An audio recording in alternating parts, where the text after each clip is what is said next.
Welcome to episode 29 of the Rebel Army podcast, the official podcast of Cork City Football Club. And this week, we're joined by Ruairí Keating.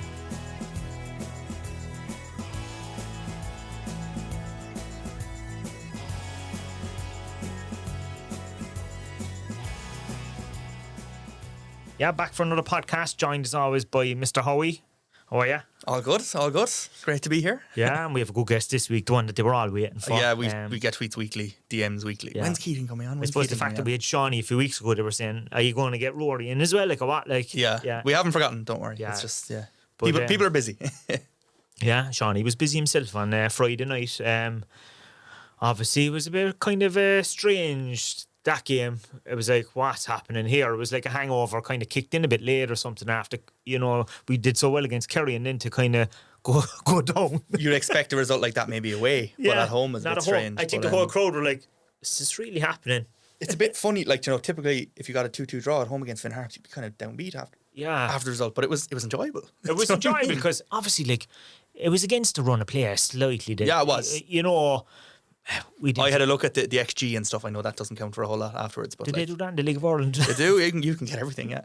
And it wasn't a 2-2 by looking at XG or by, I think, the shots. Like overall, it wasn't a 2-2 game, but I enjoyed it, to be honest. Like the comeback, like obviously 2-0 down, but the comeback, like, I saw a funny tweet.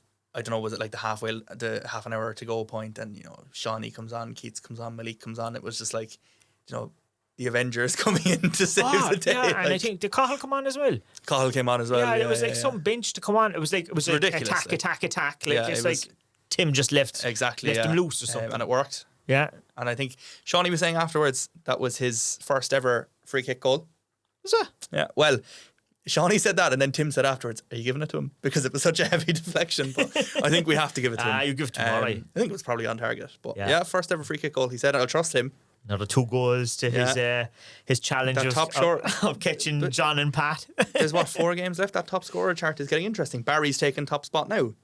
That has Seani on what? 4 goals? Is it? Yeah. I can't even remember, to be honest. How many more games left? 5 or 4? 4. 4, yeah. Bray away, Treaty 2 home, away, Athlone away, and Wexford home. Yeah, so there's time yet, like. Yeah, you never know. Yeah, but I'd say if that game went on a bit longer on Friday night, I'd say it would have been easily a winner. Give us another 10 minutes. Was definitely, give us another 10 minutes. Yeah. It would have been one of those ones. It would have been great to have a Seani Maguire hat-trick to complete the comeback, but look, we'll settle for 2-2. You were jumping around and all in the box. Sure, I'm always jumping around. The score still said 2-0 for ages. I text you. The first you one, got a load of texts. Goal, says, what's happening with the scoreboard? To be fair, when a goal comes in, we have to do. There's the FAI Connect app. We have to do Twitter. We have to do Instagram. We have to do Facebook. You have to do the stream scoreboard. Something is going to take a 15-second delay at some point. But it was good fun.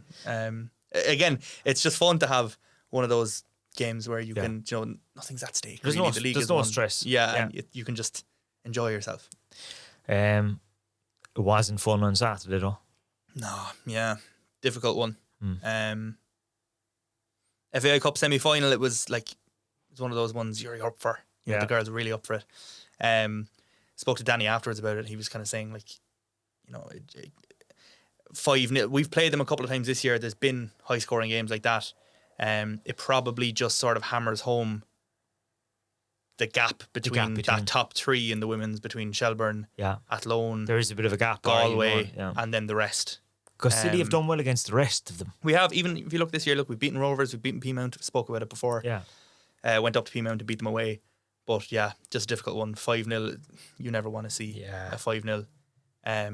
So disappointing one in that regard, but look, it's done now. There's 2 games left in the league season as well, so I think the priority there is just finish strong. Both home games as well, so if you can get 2 decent results, 2 decent crowds, that's an okay way to end the season. Yeah. But to get the mood going again, I suppose we do have Ruairí outside the door, so we might as well bring him in. Let's get him in, we just, at this point, just get him in and let people hear from him. Yeah. Welcome to the podcast, Ruairí. Thank you very much. I suppose welcome back to the club. Yeah, it's great to be here. You're back a few weeks now at this stage, well settled in, first division title under your belt already. That's it, done. As you probably heard from this before, it's kind of like this is your life of football. you grew up in Dublin but moved to the west of Ireland when you were a kid and kind of started playing with Westport, was it? Yeah, that was it. I was born in Dublin, and my mum and dad moved. I was 3. Yeah. You kept the accent though. A little bit, yeah. My whole family's Dublin, so so they're chatting in the house the whole time, yeah. When I'm talking to my mum and dad, it's Yeah. the accent is there, and my aunties, my uncles, my cousins, Yeah.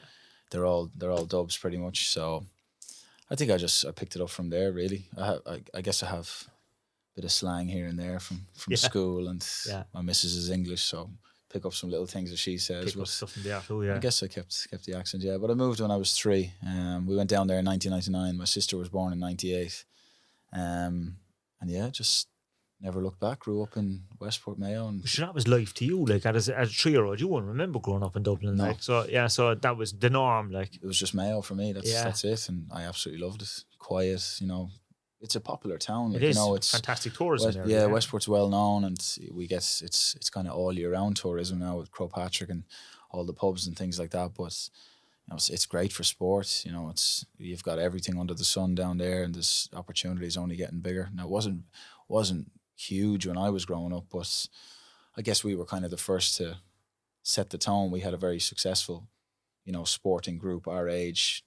We had the same players on the rugby team, the Gaelic team, and the football team, and we won everything at the time. So I think that just gave the place a real boost and just kicked on from there, really. Because obviously Mayo is more known for Gaelic football more than anything. Did they pull you into that as well? So were you playing a bit of Gaelic when you were a kid? Yeah, I never played football Didn't you? Until I was, I'm going to say maybe 12 or 13. Okay. I was very, very late coming to it because I was playing rugby and Gaelic, and I was big into the athletics. So just not that I didn't have time for it. Like I loved football. I've been playing football ever since, I've been walking, but I never really joined a team. I'd be out the back kicking the ball and things like that, and breaking my mum's plants and all the usual stuff. Football on TV and stuff like that. Non-stop, yeah. Non-stop, but it just didn't play with a team. Just never really played with a team. I'd done the camps, the summer camps, and I did. There was like back in the day, there was like Sean David, and there was a tournaments kind of thing, like 5-a-sides in McConville Park. Yeah. It was kind of more of that for me growing up than actually playing for Westport. But eventually, then I joined, and I took off, I guess. I had all the attributes coming from Gaelic and athletics and playing rugby and things like that. So I guess I just took that onto the football pitch. And did you keep the other sports going for a while then as well, or was I did. Yeah, while you were in secondary school and stuff like that, was it? I was out of the house every day. Yeah. Every evening I was playing a different sport. It was good because everything was a different day. So I got to play them all, and I got all the way up to when I joined Sligo Academy, the under-19s. I was 17 at the time, I think, just coming out of my under-16 season. And then I had a choice to make. It was either, the rugby, the Gaelic, or the football, or even the athletics. But I don't think I would have went down the athletics track. It was just... And were you a sprinter, or what? Were you a long distance, or what were you... I used to do the relay and the high jump. Oh, yeah? Yeah, I was very good at that. We won a bronze medal in the All-Irelands in the relay. So, and the high jump, I got to the All-Irelands. But that helped with the heading afterwards. That's what I mean, my leap, So it's amazing how the other sports kind of have a role to play, like, yeah. That's it, so everything helped. But I was mad about the Gaelic and the rugby.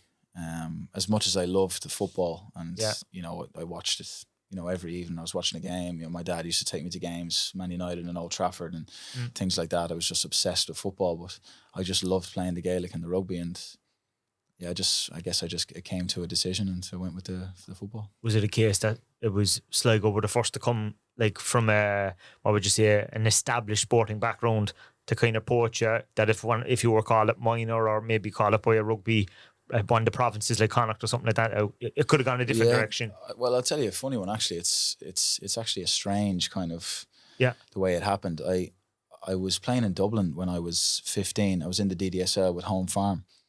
I decided to play it because I did so well for Westport, and we kind of got as far as we could. We were the only team from Mayo to reach the quarters of an All-Ireland competition at the time. We lost to Belvedere in the quarters. And I think I started showing signs that maybe there was something there. Progress, yeah. And I don't think, my progression would have happened if I had stayed. So they allowed me to go to Home Farm in the DDSL. It's obviously the biggest league. Yeah. At that age, at the time. So I went up to Home Farm, and I had not a great year, but I had a pretty decent year. And then Bohemians under-19s. The under-19 league was just starting. The first year I joined, that was the first year of it. So Bohemians wanted to sign me, and Bray Wanderers, funny enough, actually. But I decided to come back home then because I was doing my leaving cert. So I wanted to concentrate on actually getting my exams done. Yeah. And Sligo was closer to home. But when you were with home farm, were you going back and forth? Yeah, traveling. Yeah, that's a big distance to play schoolboy football. Like, it was crazy. Yeah, I mean, it was 3.5 hours up, 3.5 hours down. I used to go up on a Friday. Yeah. Used to leave school early on a Friday, and travel up. My dad would take a half day at work, and we'd head up the road. Would you stay with family in Dublin then? We used to stay with family. Yeah, my dad's brother or my dad's uncle. Yeah.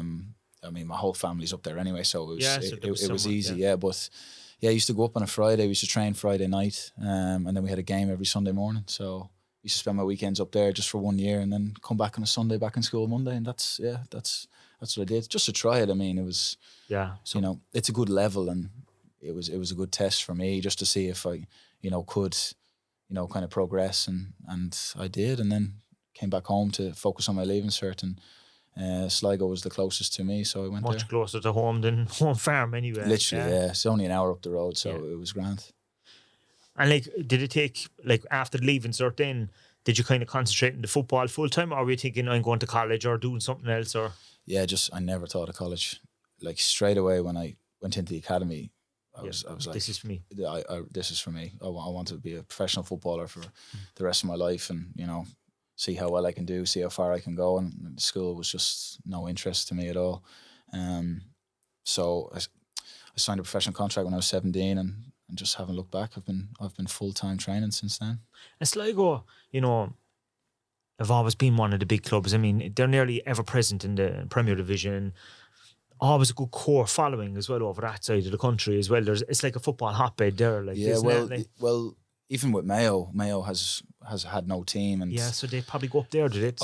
Everybody from Mayo, Castlebar, Westport, big Sligo Rovers fans, because Galway are obviously Mayo's rivals in the Gaelic football and things like that. So, and Galway had their own team, their own county, so Mayo kind of, they wouldn't see Sligo as a threat, like. No, they wouldn't. They'd see Galway as a threat, but they go up to Sligo, and they all supported Sligo. So there's a big following for Sligo Rovers in my town, and even when I signed, and a couple of boys then from my town started signing, and they have a thing now where they do friendlies every year down there, and it's like they give the gate to Westport and things like that. So there's like a decent, it's a good idea. There's a good pathway there for people now. Yeah, Mayo's massive for Sligo, so they've done well over the years. Because it's not sustainable to have another League of Ireland club probably in Mayo, in between Sligo and Galway. Probably there mightn't be the crowds. Like, I know Galway tried a second club before and it didn't really work. But just focus on the one. Just focus. Mayo were coming into the league. They've started underage, and they're coming into the league in 2026, I think. If they break away with this third division, they're trying to get a men's team from 2026, I think, onwards. So it'll be interesting to see. So it's growing. And football's definitely growing. Yeah, but you then you went on loan 2 or 3 spells with Finn Harps as well, did you? Yeah. But was that to the Finn Harps senior squad? First team, yeah. So they pulled me out. I played a full season with the under-19s when I was 17. I was doing my leaving cert at the time. We won the Northern section. It was split into 2 at the time, the first ever year. We won it. We had a very good team. I finished top goal scorer in the Northern section, and they pulled me out of that, gave me a professional contract for the first team, and sent me on loan to Finn Harps for the first half of the season, just until the mid-season break. Yeah. And I done pretty well. Played 14 or 15 games and scored 7 or 8 goals, and then came back in the summer, and played the rest of the season then with the Sligo first team. I was training every day with them. Got a taste of European football and all that kind of stuff. I mean, Sligo were winning leagues and cups when I was signing with the academy, so it was the biggest club in the country at the time. So yeah, got a taste of European football when I was 18, 19 years of age. Brilliant experience, it's unbelievable, yeah. We went over to Rosenborg and we beat them 2-1 out there, like Premier League, ex-Premier League player playing centre midfield, and I just thought, this is like, it's unbelievable, you know what I mean? Yeah. So just did well, really. Like, with the loan spell, it helped me, go into senior football, men's football, and learn that side of it, and coming back in then and finishing out the season, and I made my debut at home to Limerick, and then the same thing happened then the following year. Went on loan until the mid-season break, did pretty much the exact same numbers again. So you're obviously going down to the first division with Finn Harps, is it? Yeah. And then back up to the Premier. Yeah. And then done the exact same thing the year after, and then just stuck it out with Sligo then for the rest of the year. And then decided to leave. I wanted an opportunity to play week in, week out. I was backing myself to do that, and Galway were in the Premier Division at the time, so I said I'll go down and try it. It's still close to home, and it's Premier Division football, and I went down there to try and establish myself, and didn't really work out the way I wanted it to. And I left halfway through the season, went back to Finn Harps. It was still Ollie Horgan, so he took me back, and I finished out the season with them before I made the move to the UK. How did the trip, going to Torquay come about? Because it's an unusual club to kind of go to. You wouldn't hear many of Irish players ever going over there. Mickey Adams was my manager at Sligo Rovers, and he had a agency he was working for. And a call came in one day. Torquay were looking for a striker, and I had spoke to Mickey Adams, and he had said to me, what do you think your level is, or what's your thinking, what do you want to do? And I said, I want to give it a good crack in the UK. I think I just always backed myself. I always felt I wanted to do the best I could, play as high as I could, and see how far I could get. So we had a conversation, and I said, just get me anything, get me an opportunity over there, and we'll see where it takes me. So like I said, Torquay then got in touch with his agency. They were looking for a striker, and straight away he said, I'll send Rory over and see how he gets on. Went over with, a backpack and a pair of boots, and 4 years later I was still there. You obviously enjoyed it. Loved it, absolutely loved it. Yeah, it was like 3 o'clock on a Saturday. It's like a religion over there, Yeah. Everything kicks off at 3 o'clock, and every stadium up and down the country's full, and it's a special feeling. And they're in the National League, aren't they? Yeah. But they were a top club, They were, I'd say, maybe third division at one stage. Well, they lost the League Two playoff final in Old Trafford in 2007 or 2008, I think. Yeah. That was to get them to League One. Yeah. And ever could since, have been all different for them. That's what I mean. They win that game. It could have been different. And ever since then, they just had financial trouble, and the club just declined. But it's a massive football club. You look at the ground and the facilities they have. They have their own training ground, and such a huge following down there in Devon. There's not many clubs around. There's a couple, but that's their own town. That's their exactly. team. It's like Torquay, Exeter, Plymouth. Yeah. The big clubs, and they're all fighting against each other to see who can get to the highest level. And it's brilliant. Yeah, it's really, really cool, and I loved it. Absolutely loved it. Just I felt like I was playing in the Premier League over there. Do you know what I mean? Because it was the first taste of English football for me, and the crowds were in, and Would you get a couple of thousand every week? At least, yeah. When we won the league, I think we had the record attendance in the south when we got relegated. I think it was near on 6,000 or something like that. So it was unbelievable, like full capacity. We went to Lincoln. I signed in February 2017, I think it was. We went to Lincoln that April, and they had beaten Burnley, and they'd gone to Arsenal in the FA Cup, and they were top of the league. They were flying. And we went there, and there was like 15,000 people in the stadium. And it was the first time in my career I looked around. Ball was out of play. I looked around and thought, this is what I want to do for the rest of my life. This is exactly the kind of atmosphere and the kind of feeling you want. And I just loved it. A few of the other lads have said that as well. Even Seani was on a few weeks ago. It's such an industry there. All the way down the tiers. You could be fifth or sixth tier down. Thousands of people. It's a full-time industry. Yeah. Everyone, the amount of employment in it even is... It's incredible. Like I said, it's a religion. 3 o'clock on a Saturday, that's it. It's up and down the country. There's everyone following where they're from. Their football club, they've been born into it. And it's just, it's just on another level. And the level of football, I'd say the National League is one of the toughest leagues to get out of, I'd say. Well, they're calling it League 3 really, because it's very, very similar to League 2. You see the clubs that come out of the National League, they go straight up. Yeah, Wrexham went straight up. Notts County are fighting, and Barrow are doing well, and Forest Green were doing well for a while, and Harrogate. It's because it's so difficult in the National League, and there's massive clubs getting relegated every year. Yeah. it's just so hard to get out of it because you need to win it or win the playoff. There's only 2 spots that go up. 2 spots is very little. And it's very, very difficult, yeah. And there's 24 teams competing in the league, so it's mad. It's 46 games in a league season and things like that. So it's very hard. But then, like, when you get out of it, you see how well the clubs do because it's so competitive. Yeah. It's almost easier in League Two than it is in the National League, I would say. And then you have the FA Cup and all that around it as well. Yeah. Obviously, you have to go through qualifying stages and those things. But I say there's still a buzz around it. Oh, it's brilliant, yeah. When it happens. Yeah, sure, even a couple of years ago, Torquay played Crawley. And I think they were winning at the time and they gave away a couple of late goals and they got pipped at the end, and then Crawley get Leeds at home, like things like that. In the third round of the FA Cup, you play Leeds, like it's mad. You don't know who you every year you just don't know who you'll get drawn against. So, but that's the opportunity over there, you know, to if you go up a league or you go down a league, and if you get somebody in the FA Cup, there's always big teams and big clubs, you know, everywhere you look. And were there players over there that kind of stood out in your mind and maybe went on to success afterwards? Well, there's one in particular, one of my best mates, Jamie Reid.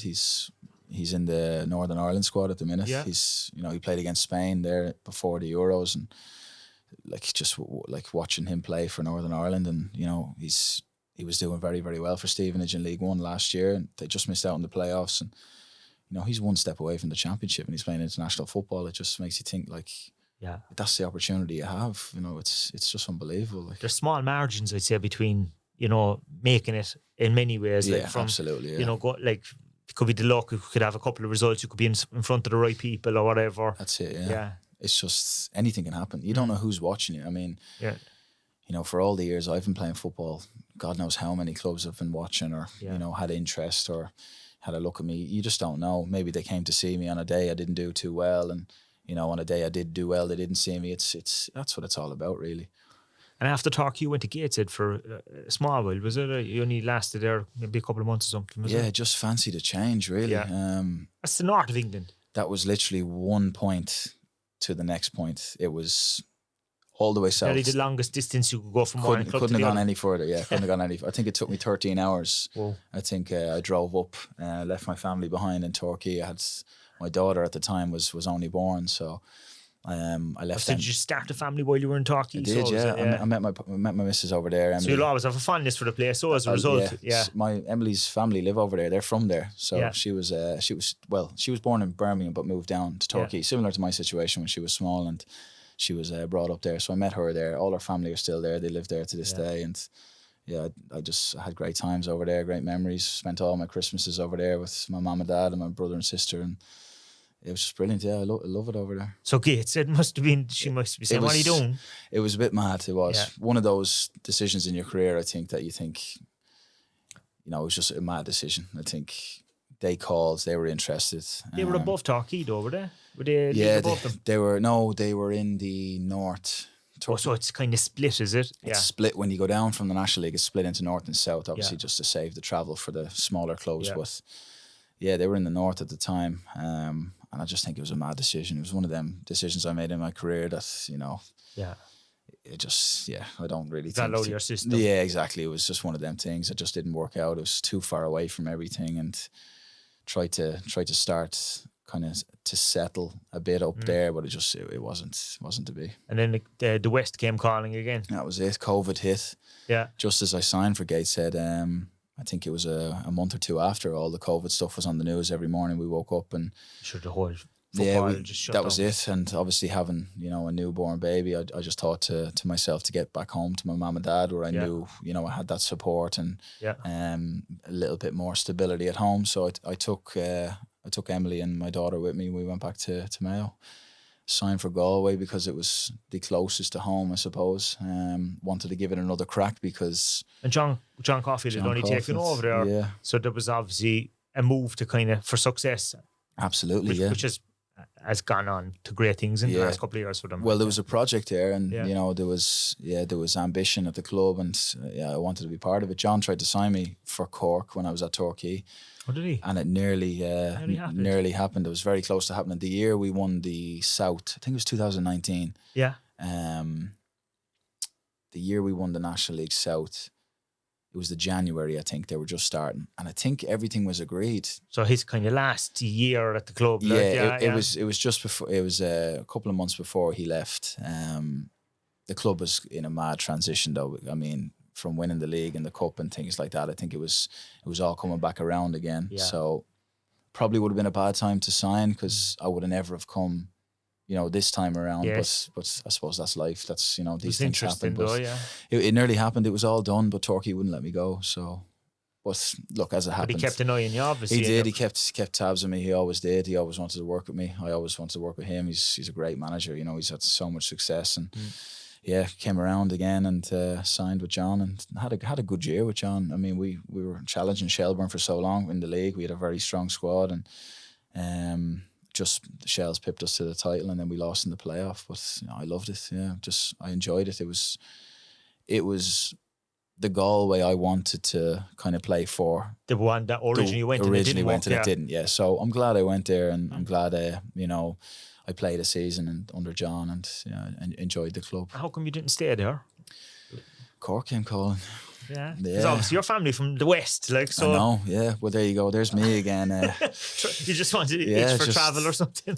I just always wanted to, play for, good clubs, big clubs, and do as well as I can, play as high as I can. And I got a phone call one day from Colin Healy, and that was it. Said they were looking for a forward. They're looking for a striker to get us out of this league, and geez, they found a decent one, didn't they? Yes, you did all right. Yeah, started banging in the goals, and you by far probably your most successful spell in your career was probably with City then. Absolutely, I found another gear. Yeah, but even in the first division, the first year I was here, I didn't even play that well. I didn't. Yeah. I mean, what did I score? 13 goals or something? I scored. It wasn't. Actually, scored more the second year. Scored more in the Premier Division. Yeah. I guess just working with Colin and Richie and Deck, I think they just found. See, I was moving around my whole career. At Torquay, I was on the right wing a lot. At Galway, I played on the left wing a lot. But signing for Cork, Healers wanted me as his number 9. Yeah. He saw me as the out and out number 9. And I think it was the first time in my career that someone saw you. Somebody saw me as, the focal point, the number 9. And I think then he just gave me that confidence to go and play, go and show people what I had. He believed in my ability, and I didn't really believe in myself as much as I should have over the years. And he just gave me that confidence to go and, do your thing, show everybody how good you are, and score goals, go be the main man, and go be that number 9. And did your confidence thrive off the connection even with the likes of the Shed and stuff like that? Yeah. It felt like that watching. It was just, it's a different feeling. It's not often you get that feeling in your career. I mean, the feeling I had, just the way they took me in. I'm from Mayo, and I'm playing for Cork as if I'm from Cork, and I feel like I'm from Cork. That's how special the connection I have with the club and the fans, and just that, and the confidence the coaching staff gave me. I think I just kind of found a new level in my game and kicked on then in the Premier Division, and I just never looked back. And obviously that that you went into the Premier Division, you weren't afraid of, I suppose, a different level. The standards had gone up, but actually you were getting more goals. You were scoring in cup competitions as well. Obviously we got to the semi-final of the cup the same year, and it was just you were like a natural fit for it. Yeah, just easy. I did better in the Premier Division than I did in the First Division, but I think that's just me, and it's like a mentality thing. It's I struggle when I'm playing. Yeah. No disrespect to the clubs in the First Division, but I'm more up for it when I'm in Tala or playing the big crowds you play off it. I thrive off the big occasion. I thrive off atmosphere and pressure, and wanting to play at the highest level where you are. I think that's what suits me more, because it brings on my game. Like playing the lesser clubs or the lower clubs, it's hard to motivate yourself. And I think that was the difference in the Premier and the First Division for me, and the difference in the standards. Like when Colin left, how did you had a manager who believed in you? How did you feel after that? I was devastated. I still wish he was here to this day, because what he done for me and my family, and the player he made me, and It wasn't just on the pitch, but it was off the pitch as well. He looked after me so well, and just gave me that support. Yeah, it was tough to see him go. But I mean, there was a lot of changes behind the scenes at the club. It was a big change, and then obviously we were, slap bang in the middle of a Premier Division, and we wanted to stay in it. We didn't want to go back to the First Division and have that, hanging over us again, trying to get out of it. How hard it is. So I think just had to stay focused. I was doing well. I was nominated for Player of the Month, and I was top of the goal scoring charts, and I just had to continue that. And I felt if I just kept playing well, that doesn't matter who comes in the door, just keep this club in the Premier Division. That was the aim. When you scored a hat-trick against Sligo, like, you had such a tough year last year. Like, the support from the crowd, like, you must have had so many different things going on in your mind at the time. Yeah, I think it was tough. Like I said, started off so well. Yeah. And then Healers left, and then still started to do well. Yeah. I remember there was back-to-back weeks. I think it was May. We beat Sligo at home 1-0. We beat Shamrock Rovers at home 1-0. I scored in both of them. And I just thought, this is, I was just loving my career, loving life. Yeah. And then all of a sudden, your world crashes down. Yeah, the whole world came crashing down just that one day. Everything was going so well, and then all of a sudden, my whole world was turned upside down. It was. I can't even describe the feeling, to be honest with you. It's, to this day, I'm still kind of living with it. I'm still kind of understanding it. I'm still kind of come to terms with it. I still haven't. And I think I came back 5 weeks later, I think. Yeah. Because I just wanted to help the club. Many people would have just paused for a while. I don't think, like, I've spoken to so many people, and everybody said the same thing. That, like, nobody would have blamed me for walking away, and not necessarily packing it in, but just taking some time to myself and figuring it out. But that's how much the football club meant to me. And was it a distraction for you? It was hard. I mean, I was all over the place. You know what I mean? It was. I was playing on emotion and adrenaline more than anything. So I just threw myself back in and tried to do as best as I could, but I lost all sense of, focus and, fitness, and, it was, I hit the drink hard and, things like that. And I wasn't really, training as well as I could have. And, off the pitch, I was.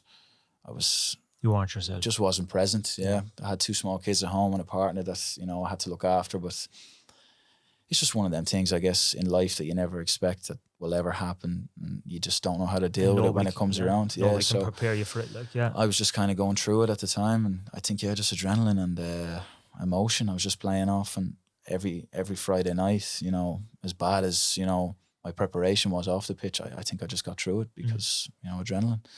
And that hat trick, like you said, it was like it was written in the stars. It was, like, obviously your own club, your old club, the club that brought you into the league and stuff like that. It was like destiny or something, kind of. Literally, yeah. It's like, people believe in God and believe in faith, and I wouldn't be the biggest advocate for anything like that, but that day I just thought, like, there's something here. There's something bigger than life, yeah. Because the day I lost my dad, they were on the way to Sligo. That's right. And then the reverse fixture. A couple of months later, I'm back on the pitch and I scored a hat-trick. It's just incredible. It's like something out of a book or something. You just, these moments, but you could see the emotion in your face after. Yeah. And I know those pictures were everywhere, but I think you got, so much applaudits from the crowd, but also from the media as well. I think everyone was like... Well, I think it went viral. I know there was one thing on Twitter that I think there was millions of clicks on it. I think it went all over the place. But, like, the thing I will say is I've been playing football for 12 or 13 years now, and the amount of teammates and the amount of clubs and the amount of people I've met, I don't think I've ever heard of, anything as tragic as this to ever happen. Oh. And this, I've played with hundreds, thousands of people, and I think it touched so many people because of, how different a scenario it was. And, it's not very common. Like, it's common day to day, of course, but, but in the football my situation, in the football world, it's, it's tough. So I think everybody just kind of, it touched a lot of people, and I think that's why it was so big, and the hat trick and the reverse fixture against that club, and yeah, it was just one of them special moments, crazy moments, and you know, it was as if it was written in the stars. The end of the season, I suppose, put into perspective, yeah, it's disappointing to get relegated, but in terms of life, it's just a setback. Yeah. Like I'd imagine, you know, after a year that you had. Yeah. It was really hard because I didn't want to be part of a team that relegated the club that meant so much to me. That bit hurt, and the fact that I couldn't, you know, play a part in it, that was the hardest bit.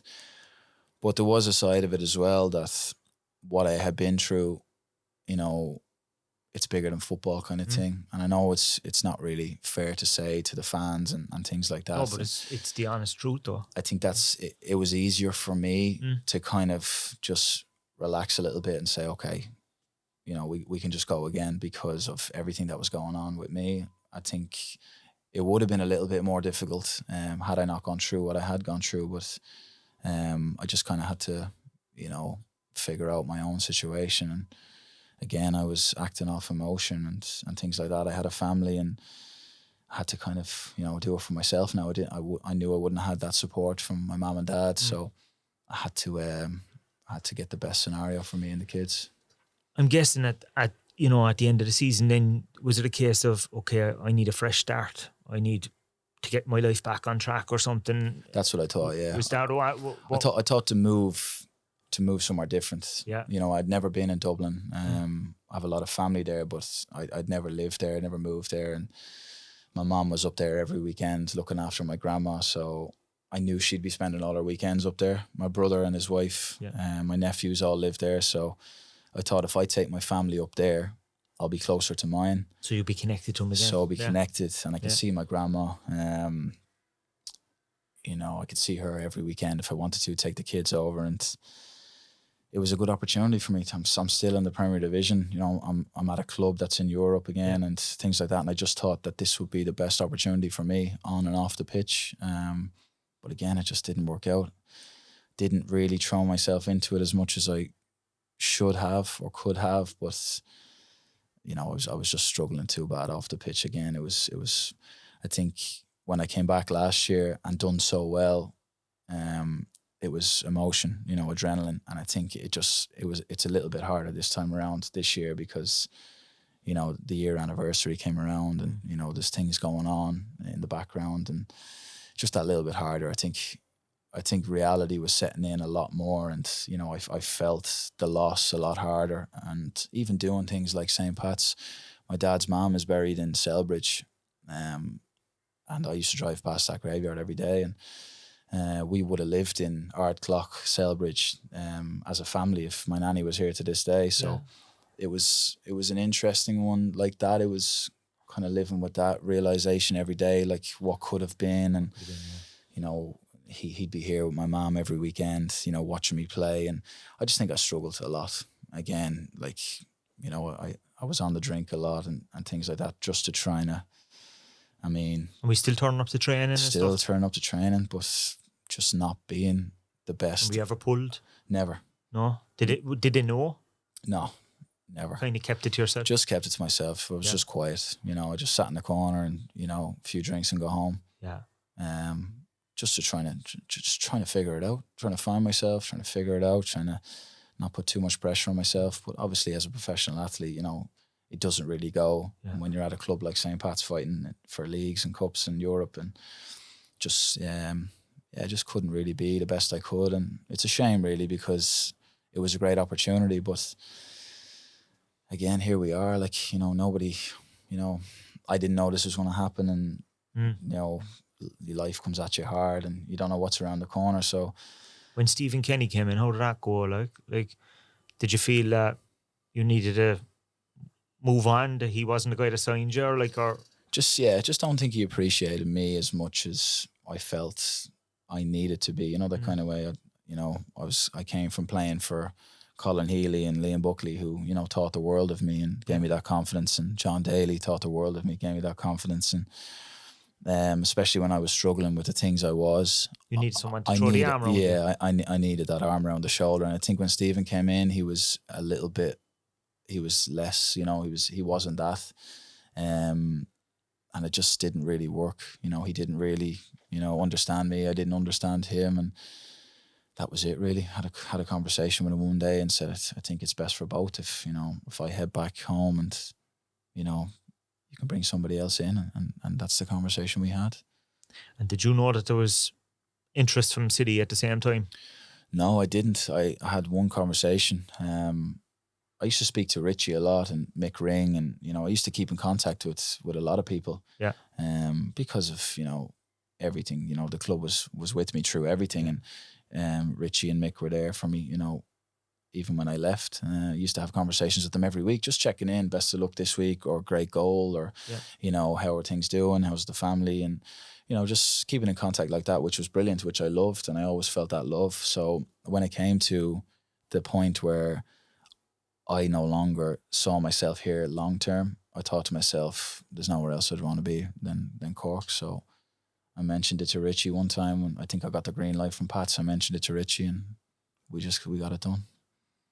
So, you probably saw some, are you online? Did you look at all the stuff when they announced it that you were coming back? Yeah, I've seen everything. The fans went mad. Yeah, and even seeing that just gave me...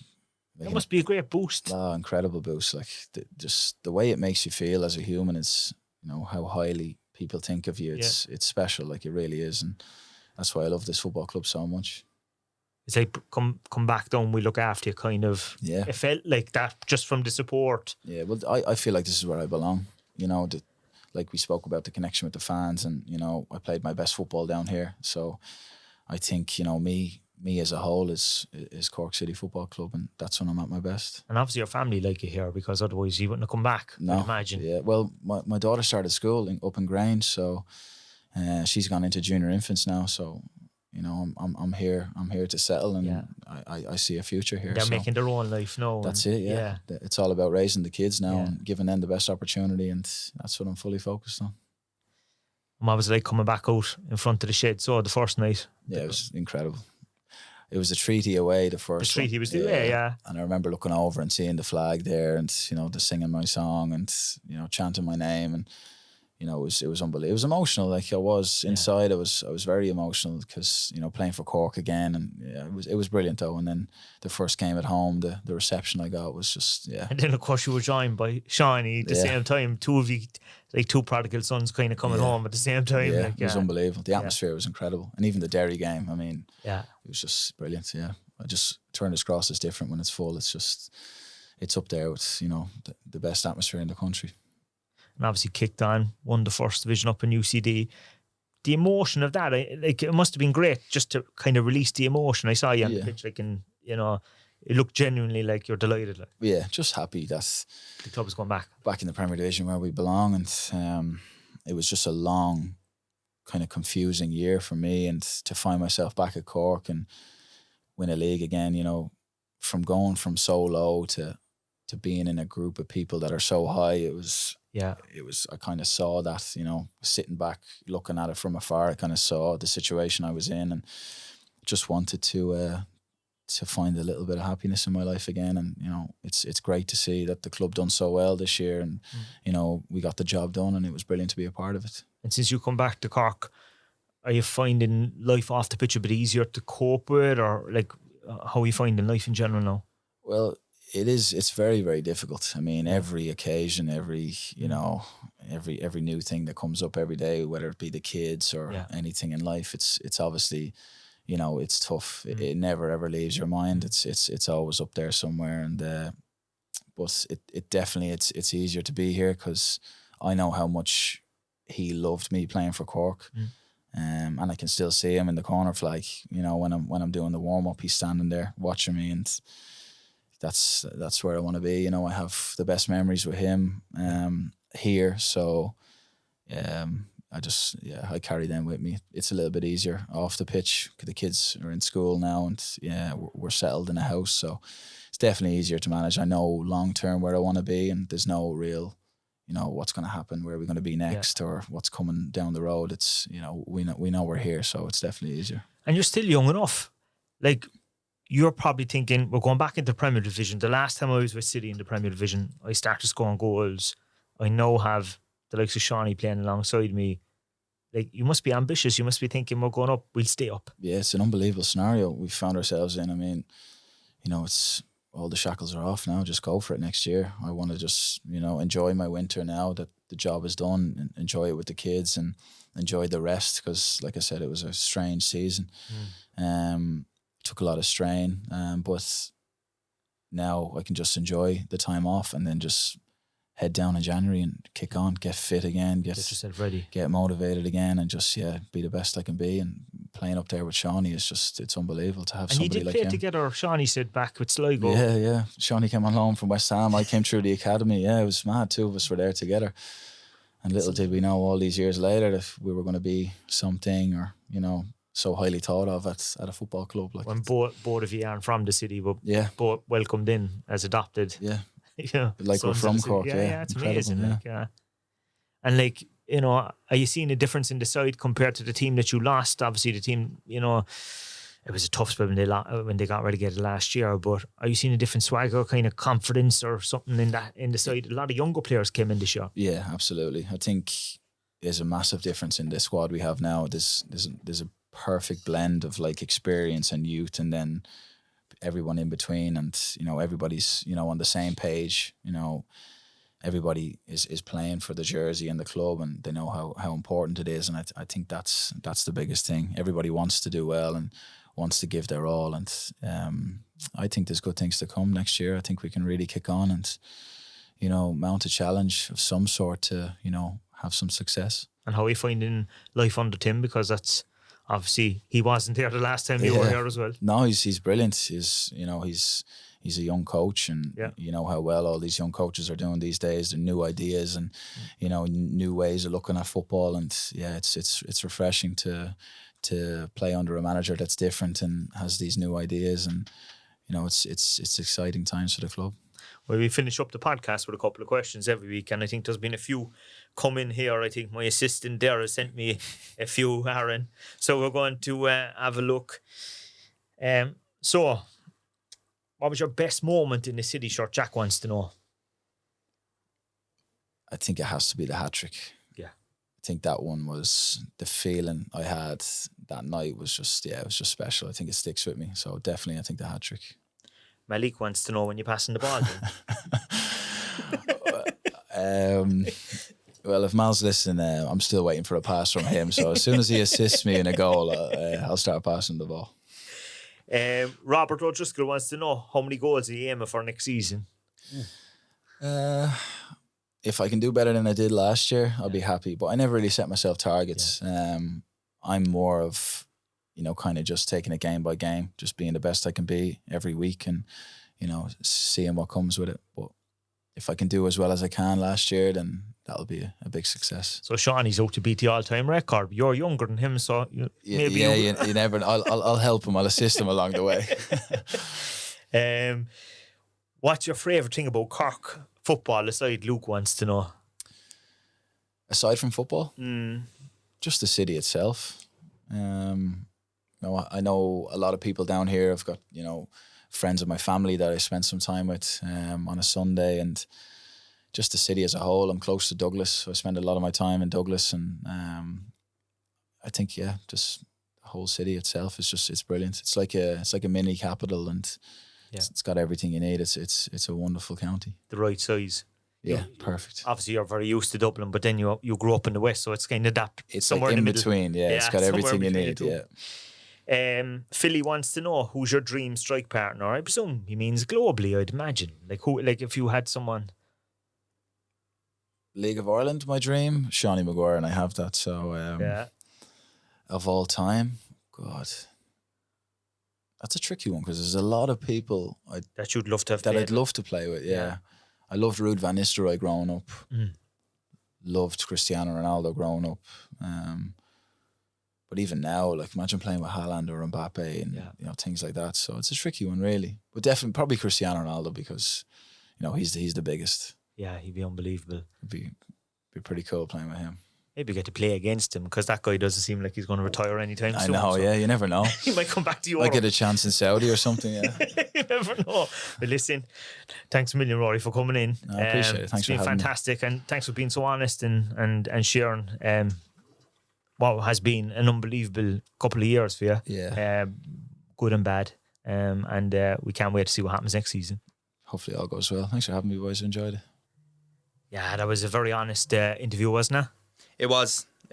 You can tell 2023 was an awful year for him, really. It started so well, as he said, and then felt everything was going in his favour. Yeah. And just blindsided by it. Yeah. And he's right. It's something like that rarely happens in football. And it's something you can't prepare for anything like that. As I said, it's like something out of a book or something. It's like you couldn't even imagine. To be honest. Yeah, it's horrible what happened. And he obviously was very open and honest there. He had a difficult time dealing with it afterwards. Yeah. And anyone would. You know what I mean? Yeah, and I don't think anyone could. And he didn't feel, it was probably a good environment for him to be in then when he ended up at Pats. And I suppose, like he kind of said it, look, that happens. It does. You can have an opportunity that you think is a great opportunity that it doesn't work out. That's life, I suppose. And I think the supporters have made him feel welcome, and the whole support system at the club. It was lovely to hear, actually, that Richie and Mick and stuff like that were always in touch with him. Yeah. But you know what I mean? That he felt that he had a support system. He had a support network down here as well still. Yeah, look, he kind of... It's been a couple of times over the last couple of years. I think most of us would have been onto him at some point. Like there is always like a tether to not just Cork City, but Cork as a whole. It's you can see it from the reaction. I know you spoke about it there, the reaction when he signed back, and the reaction to like the actual reaction in person in the stands when he came back. Like there's just a love here for him, which is reciprocated. It's a two-way thing. Like he's absolutely adored by everyone down here. Same with Seani, like you could see it that day when they both came back. There's just something special down here. And I think, he spoke there about how many cities he's lived in, how many clubs he's been at, and he's never had a connection like he's had down here. It's a ringing endorsement for Cork City Football Club and for the supporters and for his teammates and the staff that are in there. It's like it's exactly what you want to hear as a fan of the club. And I know, look, he's still going through so much grief and stuff, off the pitch. But if it's even the smallest of distraction, and and I think if it gives his family a great place to live now, that they feel welcomed, and they feel the love as well down here is the main thing, yeah. Hopefully it's a kind of a fresh start for them, and I think he's excited about going back to the Premier Division with City, unfinished business kind of, or I got that feeling. It's like this time we're especially with how the season ended last year and that relegation playoff, and like he'd injured his shoulder early on and kind of soldiered on for probably the last half of the first half, and had to come off then, so he probably has a bit of unfinished business, as you said there. Like he didn't want to go out that way. Interesting as well, he got more goals in the Premier than he did in the First Division. So if we get anything like that next year with him and Seani hopefully doing something similar, we'll all be happy, I think. And that he prefers playing to the occasion. You can tell that though. Like you could see. Yeah, there's a couple of our lads I think are a bit like that. I think that that by next year I think they'll know they're in the right place, and they'll all be up for it as well. Like going back to that game, I know Keith spoke about it there. When he beat Rovers at home last year, like that was a really big one. It was a mess of a game. There was like 3 red cards or something. Like that was. I don't think I ever saw that many red cards for one team before. But you can tell the big occasion, the big game like that, he's up for it. Yeah. And look, there's going to be a lot of them next year, as he said. So it's exciting times to look ahead to. Exciting, and we've had the 2 of them in now, and I'm excited about next season. Obviously, we're not finished this season yet, and it's just a bit of fun watching the matches, as we said. It's enjoyable at this point. So it's nothing at stake. Yeah. So tomorrow night we're away to Bray, or up tonight, to Bray, whichever time this goes out. This should be out Friday morning, yeah. So tonight we're up in Bray. We're recording this on Thursday. I'm probably halfway up the motorway at this point. I'm in Junction 14 by the time you're listening. Probably. So we're hardly recording Rory on the bus on the way up. But Bray away. I think we've beaten Bray 3 times this year, so we can make it 4. If we win tomorrow night. 3-1 win last time we were up there. It was an enjoyable one. I think it was 2-0 after like 7 or 8 minutes or something. It's second last away game of the season. Again, enjoyable. I can't imagine there'll be a massive crowd go up. I know there's the Exiles up there, but again, look, it's one of those things where we are in the season and how long the league has been won at this point. Yeah, there'll be more people streaming now, I'd say, than anything else. It's an LOI TV one, I think, for just people. Take it easy. The weather kind of taking a bit of a turn. I'll be there. If you're up there, I'll see you up there. The women are home, though, on Saturday. Yeah, Saturday, early kickoff as well, 2:00. It's early, yeah. So DLR Waves on Saturday. Another team we've beaten this year, have done well against, and we'll be hoping to do the same. So be interesting to see how the early kickoff affects or benefits the crowd and what we get. But tickets are on sale for that one. If you can make it to that, come along. And there's 2 games left there. Both are at home, as I said, this Saturday and next Saturday. So it's a long off season. Yeah, and where we won't be going to Turner's Cross. So make the most of it now while we can and get in there this Saturday, next Friday, next Saturday, and obviously on the 18th as well. Tickets for all the last 4 games, men's and women's, are available now. So and the tickets are also available for City Till I Die Laughing. That's the big one now. The big push on for that now because we're sort of on the home stretch. About a month away. Yeah. I'm telling you, I can't wait for that. And I've spoken to a couple of people at the Cross last week who are really excited for it as well. It's just going to be class. Again, a bit of fun. When we're promoted, we just enjoy all the different types of celebrations. And you know what? It's something different. I think we did the live podcast. That was something different for us. That was and people enjoyed it on the night, you know. It was a success. People probably didn't have a clue what way it was going to go, but they enjoyed it. I don't think we had a clue what way it was going to go as we were walking on the stage. But sure, look.